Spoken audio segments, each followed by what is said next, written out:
अब पहुँचे हम कोसी नदी पुरानी यादों और पुराने लोगों से मिलने। ये मेरी नानी का गांव है। मेरी नानी जी तो नहीं रहती, लेकिन मम्मी यहाँ पुराने लोगों से और पड़ोसियों से मिलने आई है। बहुत लगाव है हमारा इन सब से और इन जगहों से। हमने पीरू मदारा से एक ऑटो करा। मैंने ऑटो वाले भैया को बोला जब रामनगर पहुँचने वाले थे कि भैया 2 मिनट रुक जाना, बस मेरे को अपनी फ्रेंड से मिलना है, क्योंकि सबसे पहला घर मेरी फ्रेंड जम्मू का आता है। और मैं फटाफट पहुँच गई उसके घर।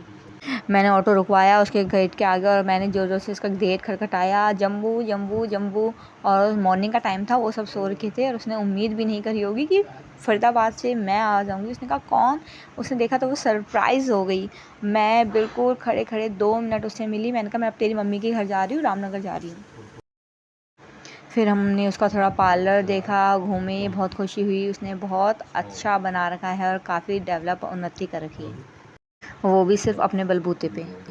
बहुत मेहनत करी है। गांव की लड़की रेनू उर्फ जम्मू अकेले दिल्ली आती है, सामान लाती है, बहुत बड़ी बात है। फिर हम ऑटो में बैठ के दोबारा चले गए पुछरी रामनगर की ओर। सबसे पहला घर जम्बू का ही दिखता है वहाँ से। और ये खिड़की दिखी मुझे, ये वो खिड़की है जहाँ हम टिकट खेलते थे।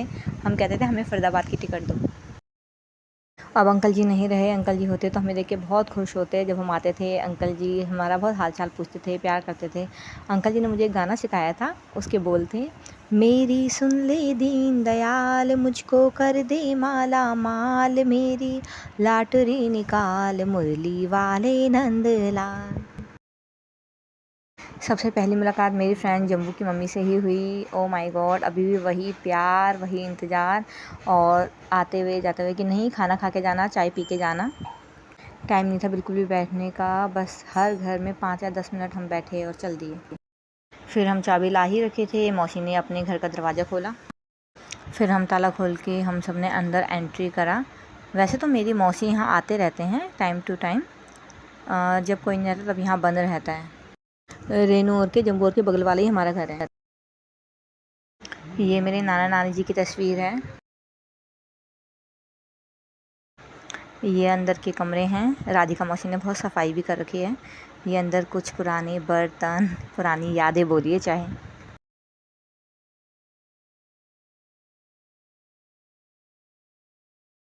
फिर हमने पुराने बर्तन भी देखे। ये डेगची है हमारी।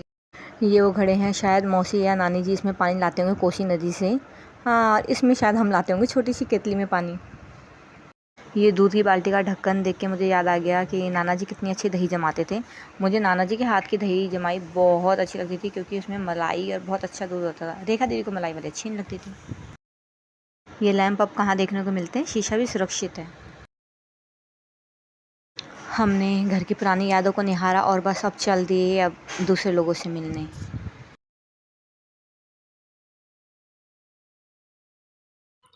अब आ गए हम दूसरी नानी के यहाँ, हीरा नानी के यहाँ। आहा, एंट्री में ही ओ आम के साथ कटहल। इनके यहाँ बहुत सारे कटहल लगे हुए हैं। तो वाह, कटहल कटहल कटहल, कितने बड़े बड़े कटहल।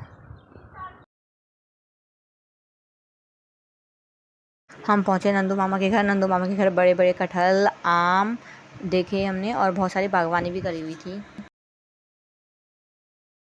नंदू मामा जी और ने तो कौन से ज़माने में बहुत पक्का मकान बना लिया था, लेकिन नाना जी को अभी भी वो कच्चा मकान पसंद था। कहते थे कि उसमें ठंडक रहती है। उन्होंने बहुत समय तक नाना जी के लिए वो झोपड़ी और एज ए मड हाउस और जो तिनकों का घर होता है वो अभी तक बना रखा था, और नाना जी वहीं पर रहते थे। हमें भी बहुत अच्छा लगता था, वहाँ बहुत ठंडा रहता था। फिर मुझे याद आया जैसे हम छुट्टियों में आते थे, ऐसे ये मौसी उनके बच्चे भी छुट्टियों में आते थे, हम आपस में खेलते थे। वही मौसी शोभा की मम्मी अभी आ रखे थे। चलते चलते हम इतना थक गए, हमने कहा अब तो कोई लस्सी पूछ ले। हम गए ये सन्नू परू दी मौसी के घर पहुँचे और देखा तो उनके यहाँ ये बोतल दिखी और हम खुश हो गए। हमने कहा हाँ अब तो लस्सी पियेंगे। फिर हमने सोचा यार इसमें फिनाइल तो नहीं है कहीं। फिर हमने नानी को बोला नानी इसमें क्या है ये? तो नानी ने कहा बा ये तो मैं ना जो पक्षी आ जाते हैं ना, चिड़िया आ जाती है, उसको भगाने के लिए इसमें मैंने पत्थर डाले हुए हैं और उसको मैं हल्ला करती हूँ धर धर धर, फिर वो भग जाते हैं ऐसे ऐसे।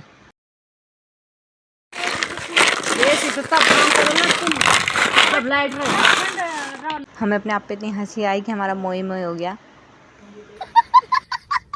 लेकिन नानी और मौसी ने कहा नहीं नहीं आम खा लो, इनके यहाँ इतने आम थे, हम बैठे धैर धैर गिरे जा रहे, कदम कदम पे आम। आम पथे जा रहे हैं देखो। नानी ने तिमला भी उगा रखा, तिमला मतलब अंजीर। मैंने कहा नानी आप खाया करो, बहुत हेल्दी चीज़ है ये तो। फिर हम गए दूसरी नानी के यहाँ, गोपाल मामा जी के यहाँ। फिर उन्होंने कहा चाय बना दी। मम्मी ने कहा हाँ बहुत तीस लग रही है, बहुत गर्मी गर्मी हो रही है, चाय बना दो। मैंने कहा मम्मी तो यार गर्मी हो रही है, चाय बना दो। उन्होंने फिर फीकी चाय बनाई कि ताकि प्यास ना लगे। हम तारा नानी के यहाँ गए, तारा नानी तो नहीं मिली, लेकिन उनके यहाँ पड़ोसियों के यहाँ आड़ू और के थे, मैंने आड़ू लिया। हाँ बहुत अच्छे थे। अब मुझे वो वाले पेड़ भी नहीं दिख रहे, कंजू और हल्दू के। वो एरिया है जहाँ हम खेलने आते थे, झूला नाना के डर के मारे छुप के। प्लांटेशन भी उस तरफ है जहाँ हम खेलते थे। अब हम गोविंद मामा जी और के घर की तरफ जा रहे हैं। अब तो गला वास्तव में बहुत सूख गया था। उनके घर पहुँचते ही सीता मामी ने हमारे लिए लस्सी बना दी, और लस्सी पीते ही आहा तृप्ति हो गई। फिर मामा जी ने कहा हमें कटहल भी ले जाओ। फिर विजय पेड़ में चढ़ा और हमारे लिए कटहल तोड़ दिया। जब ये विजय छोटा था तो एक बार हम जब इनके यहाँ गए, हम काफ़ी देर बैठे रहे, तो इसने हमको ऐसे बोल दिया कि अब कब जाओगे तुम अपने घर। और तब से ये मजाक बन गया। और हम जब भी जाते हैं इनके घर तो हम कहते हैं हम आ गए दोबारा और अब हम नहीं जाएंगे। और मम्मी ने तब भी ये कहा था ये मेरा घर है, तेरे से पहले तू तो अब आया है। और अभी मम्मी कहती तेरे से पहले ये मेरा घर है। उन्होंने हमारे लिए तैयारी कर दी कि हमारे कटहल के चॉप ना लगे। मामा जी के यहाँ पपीता और बहुत सारी चीज़ें भी हो रही थी। मुझे अब पता चला दालचीनी तेज़पत्ता एक ही होता है। फिर हम मम्मी की सहेली बिछना मौसी से मिले। हमने कहा इस बार हम सब से मिल के आएंगे। हम लास्ट घर है बिल्कुल रामू मामा, दयालु मामा और का, हम उनके यहाँ भी गए। मुझे रामनगर में ही पता चला कि केले के पत्ते में जीवन काल में एक बार केले आते हैं। इन्होंने भी बहुत सारी चीज़ें बो रखी थी, अमरूद, अनार। इनके घर के रास्ते से कोसी नदी का रास्ता जाता है। हमने कहा चलो कोसी नदी भी चलते हैं। अब तो नदी नहीं रही, वो बिल्कुल सूख गई। उसका जो मोड़ है उधर को दे दिया राफ्टिंग वगैरह के लिए। हम तब भी कोसी नदी मानकर हमने इसको नमन किया, क्योंकि कोसी नदी ने बहुत सहारा दिया उस समय जब यहाँ बिल्कुल पानी भी नहीं आता था। हमने कोसी मैया को नमन किया और दूर से ये हनुमान धाम भी दिख रहा है, हमने इसको प्रणाम किया। अब हम चल दिए वापस गाँव की तरफ। राधिका मौसी आ गए होंगे हमारे लिए आम चुनने। ये जो पेड़ हैं ये नाना नानियाँ मौसी ने लगाए थे, और कुछ पेड़ बाद में बड़े मौसा जी ने लगाए हैं। अब उसमें आम आ गए और हमारे लिए आम लेने मौसी जी यहाँ धर्मपुरा से रामनगर पुछड़ी आए हैं। ये देखो इतनी धूप है, तपन है। मम्मी और मौसी यहाँ पेड़ की छाया के नीचे, बड़े मौसा जी की ही लगाए हुए पेड़ की छाया के नीचे बैठ गए। कितना सुकून और कितना सुख है इन पेड़ों का। पथिक को छांव और खाने वालों को फल दोनों ही देता है ये आम। ये पेड़ लकड़ी देता है, फल देता है, छाया देता है, हवा देता है, आनंद देता है।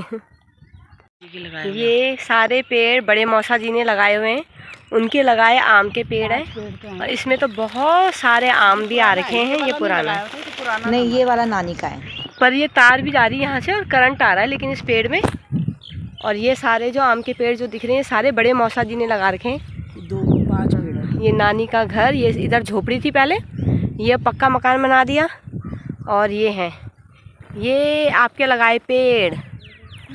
और ये आम भी दिखा देते हैं हम।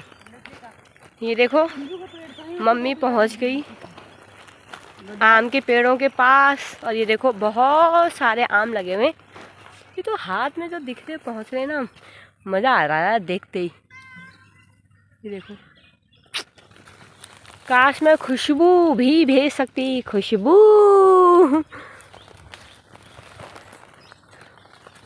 ये देखो मौसी खुशबू ले रहे हैं। पुरानी यादों से मिल के अब हम चल दिए अपने मौसी के घर वापस धर्मपुरा।